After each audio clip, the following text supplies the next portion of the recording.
কোরআন মাজিদে আল্লাহ রাব্বুল আলামিন বলেন, ইন্না আনজারনাকুম আযাবান করিবা ইয়াওমা ইয়ানজুরুল মার'উ মা কদ্দামাত ইয়াদাহু ওয়া ইয়াকুলুল কাফিরু ইয়া লাইতানি কুনতু তুরাবা।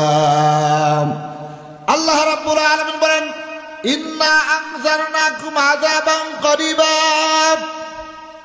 নিঃসন্দেহে আমি আল্লাহ রাব্বুল আলামিন তোমাদেরকে কঠিনতম একটি নিকটবর্তী আযাবের সংবাদ সতর্কবাণী আমি আল্লাহ রাব্বুল আলামিন দিচ্ছি।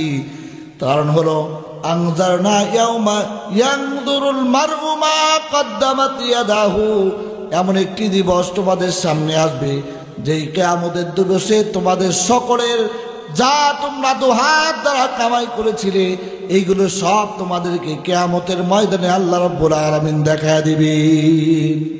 কিয়ামতের ময়দানে দুহাত দিয়ে যা আমল করেছি, যা সঞ্চয় করেছি সবগুলো আল্লাহ পাক ওপেন করে দিবেন, কোনো কিছু গোপন থাকবে না। আল্লাহ রাব্বুল আলামিন বলেন, আর ওই কিয়ামত দিবসে নাফরমানগুলো, জালেমগুলো আল্লাহ রাব্বুল আলামিনের সামনে বলবে, ওয়া ইয়াকুলুল কাফিরু ইয়া লাইতানি কুনতু তুরাবা। আল্লাহ রাব্বুল আলামিন বলেন, কাফেরগুলো সেদিন বলবে, আল্লাহ এই কঠিন বিভীষিকাময় ময়দানে আমাদের যদি কোনো হিসাব না হতো, আর যদি আমাদের জন্য কোনো হিসাব না নিয়ে আমাদেরকে মাটি বানায় দেওয়া হতো তাহলে কতই না ভালো হতো। যদি আমাদের হিসাব না নিয়ে যদি আমাদেরকে মাটিতে পরিণত করে দেওয়া হতো তাহলে আমাদের জীবনের জন্য সব চাইতে ভালো হতো। সম্মানিত মা বোনেরা, আল্লাহ রাব্বুল আলামিন বান্দাদেরকে অত্যন্ত মহব্বত করেন আর ভালোবাসেন। বান্দা কোন সময় আল্লাহর কাছে তওবা করবে এই জন্য আল্লাহ রাব্বুল আলামিন বান্দা বান্দির মুখের দিকে তাকায় থাকেন। আল্লাহ রাব্বুল আলামিন বলেন, ইয়া আইয়ুহাল্লাযীনা আমানুত্তাকুল্লাহা হাক্কা তুকাতিহি ওয়া লা তামুতুন্না ইল্লা ওয়া আনতুম মুসলিমুন। আল্লাহ রাব্বুল আলামিন, ইয়া আইয়ুহাল্লাযীনা আমানুত্তাকুল্লাহ, হে ঈমানদার বান্দারা, হে ঈমানদার বান্দা বান্দিরা, তোমরা ইত্তাকুল্লাহ, আমি আল্লাহকে ভয় করো, হাক্কা তুকাতিহি, ভয় করার মতো ভয় করো, ওয়া লা তামুতুন্না ইল্লা ওয়া আনতুম মুসলিমুন, মৃত্যুবরণ মুসলমান না হয়ে মৃত্যুবরণ করো না। মুসলমান না হয়ে মৃত্যুবরণ করো না। যদি তোমরা মৃত্যুবরণ মুসলমান না হয়ে করো তাহলে এই কবর তোমাদের সঙ্গে ভালো আচরণ তোমাদের সঙ্গে করবে না। আল্লাহ রাব্বুল আলামিন বলেছেন, কিয়ামতের ময়দানে মানুষেরা দ্বিতীয় আফসোস করতে থাকবে, ইয়াকুলু ইয়া লাইতানি কদ্দামতু লিহায়াতি। আল্লাহ রাব্বুল আলামিন বলেন, সেদিন মানুষগুলো আফসোস করতে থাকবে আর বলবে, কদ্দামতু লিহায়াতি, যদি আমার জীবনের হায়াতে আমি কিছু ভালো আমল করে কিয়ামত দিবসের মধ্যে পাঠাইতে পারতাম তাহলে আমার জন্য এটা সব চাইতে উত্তম হয়ে যেত। এই জন্য এই দুনিয়ার জীবন থেকে আমাদেরকে বিদায় নিতেই হবে। সুতরাং বিদায় নেওয়ার আগে আমরা যদি আমাদের পরকালীন জীবন কিয়ামত দিবসের জন্য যদি ভালো কিছু করতে পারি তবেই আমাদের জন্য কল্যাণ, তা না হলে আমরা কোনোদিন সফলতা অর্জন করতে পারবো না।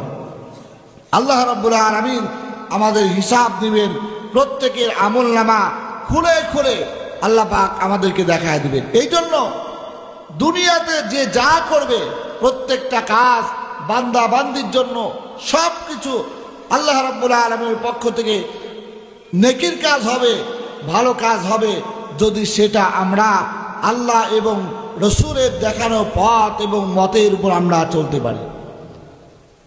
আল্লাহ রাব্বুল আলামিন বলেন, কিয়ামতের ময়দানে যাদের আমলনামা বাম হাতে দেওয়া হবে তারা সেদিন আফসোস করতে থাকবে। আল্লাহ রাব্বুল আলামিন কোরআন মাজিদের মধ্যে বলেন, ওয়া আম্মা মান উতিয়া কিতাবাহু বিশিমালি ফায়াকুলু ইয়া লাইতানি লাম উতা কিতাবিয়া। আল্লাহ পাক বলেন, যেদিন বান্দা বান্দির আমলনামাগুলো বাম হাতের মধ্যে দেয়া হবে, আর ওই সময় তারা বলবে ইয়াকুলু ইয়া লাইতানি, কতই না ভালো হতো, লাম উতা কিতাবিয়া, যদি আমাদের আমলনামা আমাদেরকে দেওয়া না হতো তাহলে আমরা আজকে বেঁচে যেতাম। যদি আমাদের আমলনামাগুলো আমাদেরকে দেওয়া না হতো তাহলে আমরা আজ এই বিভীষিকাময় ময়দানে আজ আমরা বেঁচে যেতাম। আজ দুনিয়ার সন্তানাদের জন্য আমরা কত হারাম ভক্ষণ করছি, কত হারাম ইনকাম করছি, এগুলো সব আমাদেরকে রেকর্ড করা হচ্ছে দুইজন ফেরেশতা কিরামান কাতিবিন, যে দুইজন ফেরেশতা আমাদের জীবনের সব কিছু লিপিবদ্ধ করছে। আল্লাহ রাব্বুল আলামিন বলেন, অবশ্যই এই দুনিয়ার জমিন থেকে তোমাদেরকে বিদায় নিতে হবে, তবে তোমাদের জীবনটা যেন ইসলামী জীবন ব্যবস্থা হয়, কোরআন সুন্নাহ ব্যবস্থা হয়। যদি কোরআন সুন্নাহ ব্যবস্থা হয় তাহলে অবশ্যই তোমরা কামিয়াব হতে পারবে। এই জন্য মা বোনদের জন্য তাদের মডেল হলো হযরতে ফাতেমাতুজ জাহরা রাদিয়াল্লাহু তাআলা আনহা, হযরতে খাদিজাতুল কুবরা রাদিয়াল্লাহু তাআলা আনহার মতো তাদের জীবন ব্যবস্থা নিয়ে যদি তারা কবরে যেতে পারে তাহলে তাদের জন্য এই দুনিয়ার জিন্দেগিটা কল্যাণ হবে, আর তা না হলে কবরে গিয়ে বাঁচার কোনো উপায় থাকতে পারে না।